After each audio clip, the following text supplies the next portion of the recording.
지난 주일은 성령 강림절이었습니다.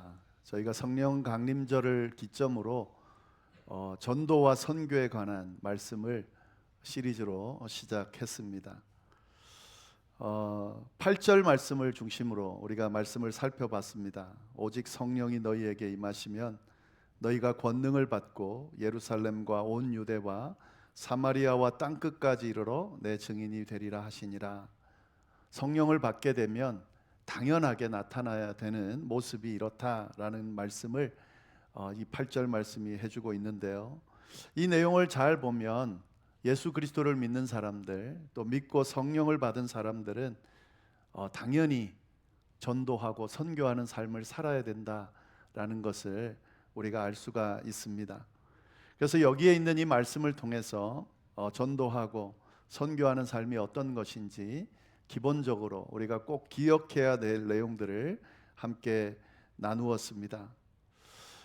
세 가지를 말씀을 드렸죠. 이 8절 말씀에 나오는 내용, 증인이 된다, 전도와 선교하는 삶을 산다라는 것은 성령을 받은 자에게 당연히 일어나는 현상이다. 이것은 선택이 아니고 필수사항이다라는 말씀을 함께 나눴습니다. 전도해야 되고 선교해야 되고 이건 믿음 좋은 사람은 해야 되고 믿음이 없는 사람은 안 해도 되고 이런 부분이 아니라요. 성령을 받은 사람들, 성령을 받고 그리고 그리스도인이 된 사람들은 당연히 자연스럽게 전도하고 선교해야 된다. 이 말씀이 그렇게 이야기하고 있다는 것을 우리가 함께 나눴습니다. 기본적으로 전도와 선교에 대해서 이해할 때 꼭 기억해야 되는 내용이 바로 이 내용입니다. 두 번째는 이 전도와 선교는 내 힘이 아니라 성령의 권능을 받은 후에 그 능력을 가지고 감당하는 거다라는 것을 우리가 함께 나눴습니다. 내 힘으로 내가 뭔가 전하는 것이 아니고 자연스럽게 성령의 능력을 받게 되면 일어나는 현상이, 또 성령의 능력을 받아야만 가능한 것이 바로 전도와 선교다 하는 내용도 함께 나눴습니다. 그리고 이 전도하고 선교하는 범위가 어디냐? 예루살렘과 온 유대와 사마리아와 땅끝까지 이렇게 확산되면서 다 품을 수 있어야 된다라는 말씀을 나눴는데, 이것이 예루살렘이 끝나고 나면 온 유대, 온 유대가 끝나면 사마리아, 사마리아가 끝나면 온 땅 끝까지, 이렇게 그게 아니고 동시다발적으로 각자 있는 자리에서 하나님이 허락하시는 그 범위 안에서 각자 예루살렘이든 온 유대든 사마리아든 땅끝까지든 동시에 품고 감당해야 되는 것이다 라는 말씀을 함께 나눴습니다. 이것이 이 8장을 통해서 우리가 알게 되는 전도와 선교에 대한 기본적인 내용입니다. 어떤 내용을 우리가 공부를 하든 알게 되든 이 기본적인 내용 안에서 다 이해하시면 균형 있게 전도와 선교에 대해서 이해하실 수 있을 겁니다. 네, 오늘부터 좀 더 구체적으로 이제 전도, 선교가 뭔지에 대해서 차근차근 나누도록 할 텐데, 오늘도 마찬가지입니다. 오늘도 꼭 기억해야 되는 한 가지의 말씀을 함께 나누도록 하겠습니다. 전도와 선교가 뭐냐라고 했을 때 한마디로 증인의 삶이다라고 하는 것을 우리가 잊어버리면 안 된다는 거죠. 분명히 지금 성경이 이야기하는 내용을 보면은요, 예수님이 마지막으로 사명을 주시면서 너희가 전도해라든지 너희가 선교하라든지 이런 말씀을 하시지 않으셨고, 8절에 분명히 이야기합니다. 내 증인이 돼야 된다, 내 증인이 될 거다라고 말씀을 하셨습니다. 내 증인이 될 거다. 성령이 너희에게 임하면 내 증인이 될 거다. 또 내 증인이 돼야 한다라고 말씀하셨다는 것에 주목할 필요가 있습니다. 예수님께서 원하시는 것은 증인이 되는 겁니다.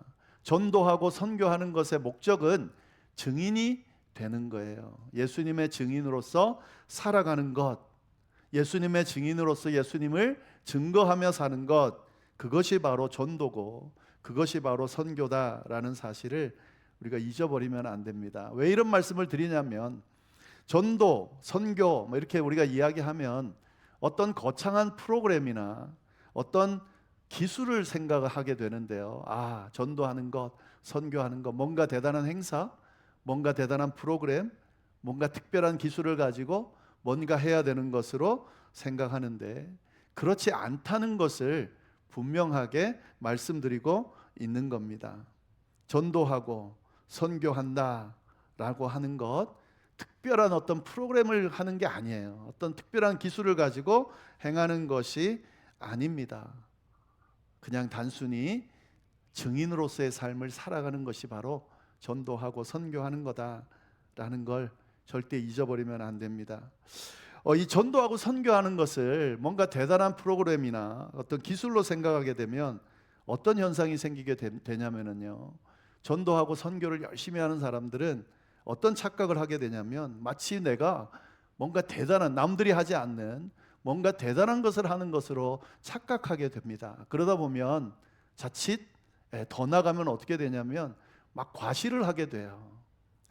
난 뭐 전도하고 있다, 나는 선교하고 있다, 뭔가 나는 하나님 앞에서 다른 사람들과 다른 뭔가를 하고 있다, 이렇게 생각을 하게 됩니다. 또 거꾸로 그걸 하지 않게 되면 어떤 생각이 드냐면 자꾸 위축이 됩니다.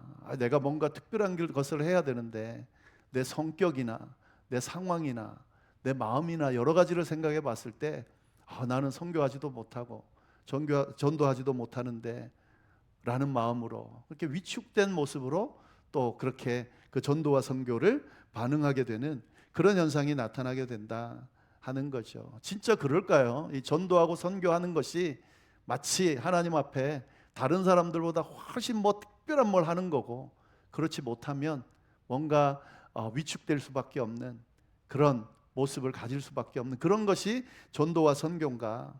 일부는 맞습니다. 일부는 특별함이 있어요.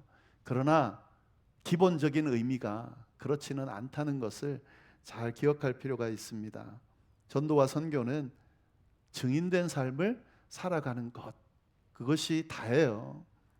예수님의 증인, 예수님의 증인으로서의 삶을 살아가는 것, 그게 바로 전도고 선교다. 이게 기본적인 이해가 있어야 진짜 올바른 전도와 선교에 대한 생각을 가질 수 있습니다. 이걸 잊어버리면 안 됩니다. 그래서 오늘은 이 증인의 삶이 뭐냐라는 것에 대해서, 또 이게 기본적인 거죠. 오늘 좀 나누도록 하겠습니다. 전도와 선교에 대해서 이해할 때 그것이 바로 증인의 삶을 의미하는 거라면 증인의 삶이 뭐냐? 오늘 8절에 나오는 말씀을 가지고 다시 증인의 삶이 뭔지 함께 말씀을 좀 나누도록 하겠습니다. 지난주에는 6절, 7절과 연결해서 8절 말씀을 봤는데요. 오늘은 9절, 10절, 11절과 연결해서 8절 말씀을 좀 더 다시 한번 보도록 하겠습니다. 내 증인이 되리라 예수님께서 말씀하셨는데, 그 말씀과 연결해서 9절, 10절, 11절 말씀이 어떻게 연결되어 있는지를 함께 좀 보도록 하겠습니다. 이걸 잘 보시면 증인의 삶이라는 것은 이런 거구나라는 것을 좀 우리가 알게 될 겁니다. 먼저 9절 말씀을 보시면은 이렇게 되어 있습니다. 8절 말씀을 하신 후에 9절에 보시면 이 말씀을 마치시고 그들이 보는데 올려져 가시니 구름이 그를 가리어 보이지 않게 하더라. 예수님께서 이제 승천하신 모습을 지금 묘사해 놨죠. 8절 말씀을 마치시고 난 뒤에 예수님이 승천하셨다, 이런 내용입니다. 근데 여기 보시면은 그들이 보는데 올려져 가셨다, 이렇게 기록되어 있습니다. 그들이 보는데 올려져 가셨다. 제자들이 예수님께서 승천하는 모습을 똑똑히 봤다, 뭐 이런 의미죠. 제자들이 보는 가운데 예수님께서 승천하셨다 하는 겁니다. 증인이 뭐냐? 이 내 증인이 되리라라는 말씀과 이 제자들이 보는데 올려져 갔다라는 말씀을 딱 연결할 수 있는지, 그건 뭐 정확하게 제가 맞다라고 말씀을 드리지는 못하겠지만, 이 예수님의 제자들이 증인되기 위해서 한 가지 분명한 조건이 있었는데, 그 조건이 뭐냐면 봤다는 거예요. 예수님을 봤다는 겁니다. 증인이 뭐냐? 사전적 의미로 생각하면 이 증인은 자신이 직접 본 것, 경험한 것을 증언하는 사람, 증거하는 사람이 바로 증인입니다. 그렇기 때문에 증인이 되기 위해서는 어떤 조건이 있어야 되냐면 본 것이 있어야 된다는 거예요. 경험한 것이 있어야 된다 하는 겁니다. 법정에서도 증인으로 설 때는 본 것이 있기 때문에 증인으로 서는 거지, 본 것이 없고 경험한 것이 없는 사람은 증인으로 세우지 않죠. 만약에 보지도 않고 경험하지도 않았는데 증인으로 이야기한다면, 증언한다면 그거는 위증이 되는 거죠. 네. 그렇기 때문에 증인이 되려면 반드시 본 것이 있어야 되고 그 본 것을 말할 수 있어야 됩니다. 절대 뭐 지어내거나 그러면 안 된다라고 하는 거죠. 예. 그렇기 때문에 증인이 된다라고 하는 것, 특별히 예수님의 증인이 된다라고 하면 어떤 의미와 연결할 수 있겠습니까? 예수님에 대해서 본 사람들, 경험한 사람들, 그 사람들이 예수님의 증인이 될 수 있다라는 그런 의미가 되는 거죠. 전도하고 선교하는 것이 증인의 삶이라면 여기에 필수적으로 전도하고 선교하기 위해서는 뭐가 있어야 되는 거죠? 본 게 있어야 된다는 거죠. 경험한 게 있어야 된다 하는 겁니다. 전도하고 선교하자 그러면 힘들어하는 분들이 계신데 그분들 중에 이런 고백을 하는 분들이 있어요. 저는 성경에 대해서 너무 모릅니다. 기독교에 대해서 너무 몰라요. 그리고 저는 말주변이 없어서 누구 앞에서 말하는 게 힘듭니다. 또 누군가를 설득할 자신이 없습니다. 그렇게 이야기하는 분들이 있습니다. 그러면서 전도하고 선교하는 것을 힘들어하는 분들이 있습니다. 잘못 생각하고 있는 거죠. 증인된 삶이 전도하고 선교하라고 한다면 그 사람에게 요구되어지는 건 뭐죠? 경험했냐 아니냐, 예수님을 봤냐 안 봤냐, 믿고 있냐 안 믿고 있냐, 이것이 중요하다는 거죠. 예수님을 본 사람이라면, 예수님을 믿고 있는 사람이라면, 예수님의 능력을 경험한 사람이라면 당연히 증인이 될 수 있고 전도하고 선교할 수 있다라는 사실을 우리가 잊어버리면 안 됩니다.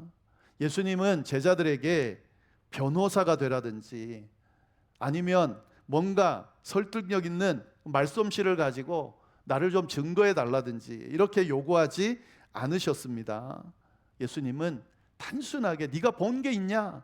그럼 그걸 전해라, 그걸 증명해라 라고 말씀하고 있다는 것을 우리가 절대 잊어버리면 안 됩니다. 그래서 진짜 전도하고 진짜 선교를 할 수 있는 사람, 또 하고 싶은 사람들은 뭘 점검해야 될까요? 내가 본 게 있는지를 봐야 되는 거죠. 내가 경험한 게 있는지를 볼 수 있어야 된다는 거죠. 내가 죄인이었는데 주님께서 나를 찾아오셔서 내 죄를 사해 주시고 나를 의인으로 주셨다 믿는다면 그 사람은 증인될 수 있습니다. 그걸 그대로 전하면 되는 거예요. 나는 원래 죄인이었는데, 나는 원래 부족한 사람이었는데, 나는 원래 하나님께서 사랑할 만한 자격을 갖추지 않은 사람인데 하나님께서 나를 찾아오셔서 예수 그리스도의 십자가의 보혈로 내 죄를 씻어주시고 나를 구원해 주시고 나를 의인으로 만들어 주셨다. 이 고백을 내가 당신에게 전한다. 이게 증인의 모습이고 증인의 삶이다 하는 거죠. 예수님을 경험한 그대로 가감없이 있는 그대로 전하는 것, 그게 바로 전도와 선교의 시작이다라는 것을 잘 좀 이해하면서 전도와 선교에 대해서 좀 이해하시면 좋겠습니다. 그래서 본 것을 전하는 증인으로서의 모습이, 삶이 전도하고 선교하는 삶이다, 이렇게 이해하시면 되겠습니다. 그리고 10절 말씀을 보시면은요,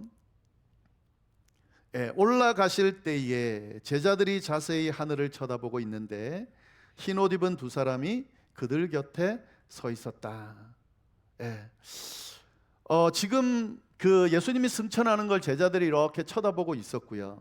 그런데 보니까 예수님은 승천하시고 그 옆에 흰 옷 입은 두 사람이 있었다라고 하는 겁니다. 여기서 제자들의 모습을 좀 잘 보면 제자들의 시선이 어디로 가 있는지를 우리가 주목할 필요가 있습니다. 제자들의 시선이 지금 어디로 가 있습니까?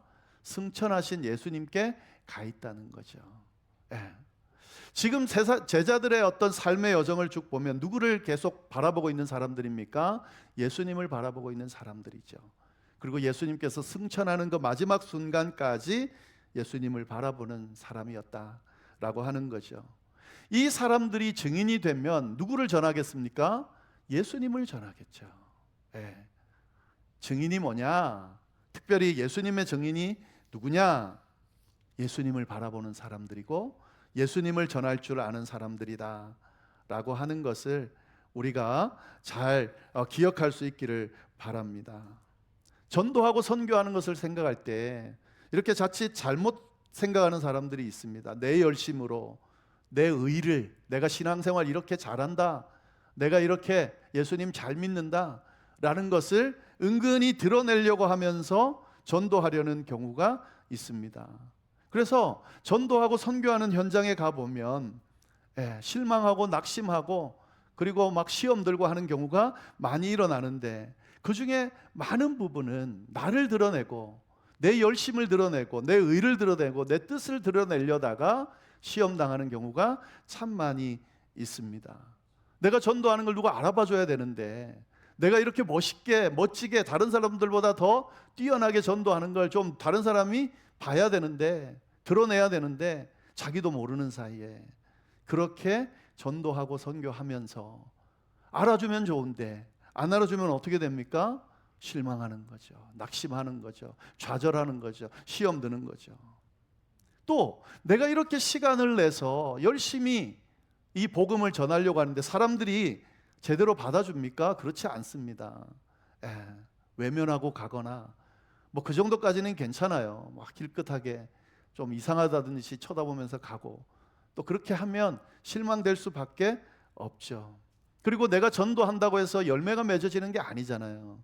아무리 열심히 시간을 내고 전도해도 그 전도하는 또 선교하는 그걸 듣고 열매들이 바로바로 맺어지냐면 그렇지 않습니다. 그러다 보면 실망하게 되고 또 시험 들게 될 수 있는 거죠. 좌절하게 될 수 있고, 야 이거 내가 해야 되나 이런 생각이 들 수가 있습니다. 근데 그때 우리가 명심해야 되는 것은 뭐냐면, 나를 전하는 거고 내 열심을 전하는 거고 내 뜻을 드러내는 게 아니잖아요. 그저 내가 믿고 섬기는 주님이 드러나기를 원해서 지금 그것을 증언하면서 사는 것, 그게 증인의 삶이고 전도하고 선교하는 거죠. 그러니까 내가 어떻게 했고 어떤 반응이 있고 하는 것은 내려놓는 거예요. 내 이런 과정들을 통해서 누군가가 예수님에 대해서 알게 되기만 한다면, 예수님에 대해서 믿게 되기만 한다면, 예수님에 대해서 깨닫고 받아들이기만 한다면 내 이 열심과 수고가 헛되지 않다 믿고 그냥 주님을 드러내기 위해서 하는 거예요. 내가 내 열심을 드러내서 주님이 드러날 수 있다라고 한다면, 그러면 실망할 게 뭐 있어요? 좌절할 게 뭐 있어요? 주님이 드러나기 위해 내가 최선을 다한 그 모습을 하나님이 기뻐하시는데 그걸로 끝나는 거지.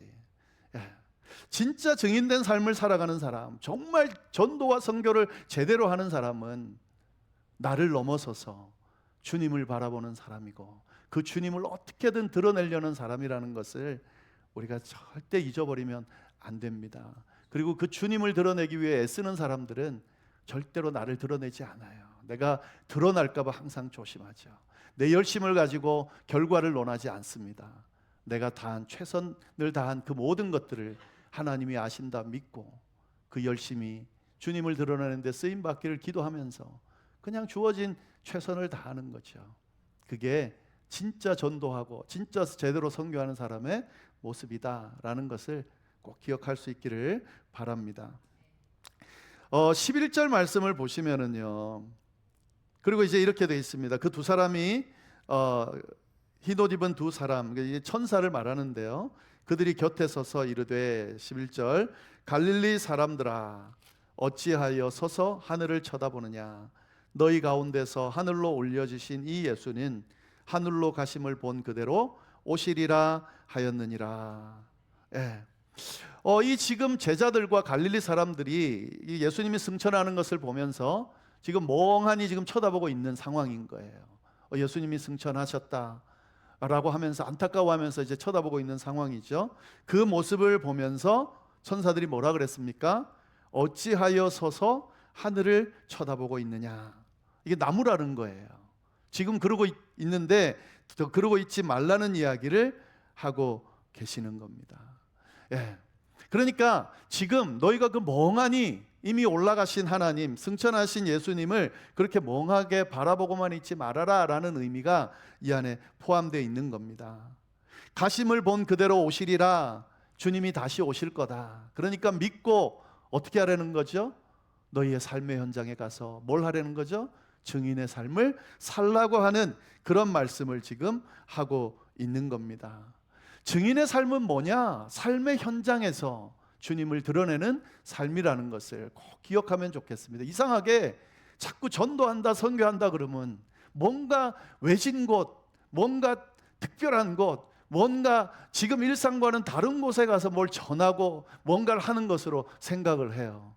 내 지금 일상생활 앞에 펼쳐지는 그 가운데 이루어지는 모든 과정들이 별거 아닌 것처럼 그렇게 생각하면서 이거는 저 전도하고 선교하는 사람들에 비해서는 내가 정말 아무것도 안 하고 있는 것처럼 여기는 경우가 있는데 절대로 그게 아닙니다. 증인의 삶은 우리가 사는 삶의 현장에서 이루어져야 되는 거예요. 내가 살고 있는 가족 가운데, 내가 살고 있는 직장 가운데, 내가 살고 있는 지내고 있는 어떤 이웃과의 관계 가운데 그 안에서 예수님의 증인으로서 나를 드러내면서 주님을 전하면서 그렇게 사는 것이 바로 참된 증인의 삶이라는 것을 우리가 잊어버리면 안 됩니다. 그 안에 특별한 어떤 선교지도, 특별한 시간들도 있는 거지. 그게 더 특별하고 이게 덜 특별한 게 아니에요. 하나님께서 이렇게 유심히 보시면서 전도하고 선교한 사람들이 누군가, 내 사명을 잘 감당한 사람이 누군가, 아마 이렇게 유심히 볼 거예요. 유심히 보면서 어떤 사람에게 점수를 더 많이 주실까? 누구에게 더 많이 주겠어요? 자기에게 주어진 그 삶의 현장에서 주님께서 주신 이 귀한 경험과 주님이 보여주신 것들을 다른 사람에게 드러내려고 몸부림치면서 오늘 나에게 주어진 삶을 또 그 삶의 상황 가운데서 열심히 살아가면서 드러내려는 사람, 그 사람들에게 하나님께서 큰 점수를 주시고 칭찬한다는 사실을 절대 잊어버리면 안 됩니다. 그게 우선이에요. 그리고 하나님이 그들에게 특별히 너는 너 이웃에게 가서, 너는 저쪽에 좀 다른 지역에 가서, 너는 저 다른 나라에 가서 그 삶의 현장에서 나를 좀 증언하면 좋겠다 명령하시면 그때 하시면 되는 거고, 그때 그냥 연장선상에서 예루살렘과 온 유대와 사마리아와 땅끝까지 각자의 자리에서 하는 그 모든 것이 귀하다라는 그 말씀을 생각하면서 전하면 되는 거죠.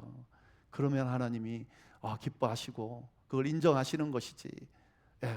삶의 현장에서 소홀히 하고 이 모든 것 가운데 주어지는 그 모든 것 가운데 주의 그 뜻을 드러내지 못하면서 뭔가 특별한 곳에 가서 전하겠다라고만 생각한다면 그거는 제대로 된 전도와 선교에 대해서 모르는 분이고 증인된 삶을 살아가는 것이 무엇인지를 모르는 분이다라는 것을 우리가 절대로 잊어버리지 않고 명심하면 좋겠습니다. 이 기본 이해 위에 그 다음에 특별하게 전도는 뭐다, 선교는 뭐다, 그런 것들이 있어요. 그거를 채우고 세우면 되는 겁니다. 근데 이 기본적인 이해 없이 그저 그냥 전도하고 선교하는 것이 뭐다라고 덤벼들면 진짜 주님의 뜻과 멀어질 수 있습니다. 그거를 우리가 기억하면 좋겠습니다. 다음 주부터 더 구체적으로, 그러면 증인된 삶을 살아간다는 게 도대체 뭐냐, 삶의 현장에서는 뭐 어떻게 하면 되는 거고 전도지와 선교지 가서는 어떻게 하면 되는 거냐, 이런 이야기들을 이제 나눌 텐데 지난주하고 이번 주에 나눈 말씀을 절대 잊어버리면 안 됩니다. 이게 기본이에요. 이 위에다가 전도와 선교에 대한 이해를 채워가시면 진짜 올바르게 하나님 보시기에 합당한 그런 증인된 삶을 살아가실 수 있을 겁니다. 네, 기도하도록 하겠습니다. 하나님 아버지 감사합니다. 귀한 말씀을 주셔서 또 말씀 가운데 주님께서 우리에게 들려주시고자 하는 음성을 들려주셔서 감사합니다. 주께서 마지막으로 맡겨주신 유언과도 같은 전도하라는, 선교하라는, 증인의 삶을 살라는 그 명령을 우리가 귀하게 여기고 감당하려 하는데 하나님 마음대로 하지 않게 하시고 주님의 뜻에 합당하게 정말 올바르게 말씀이 허락하시는 범위 안에서 잘 감당할 수 있도록 주여 인도하여 주옵소서. 그렇게 가르치시고 이끌어 주심에 감사드리며 모든 말씀을 예수님의 이름으로 기도드립니다. 아멘.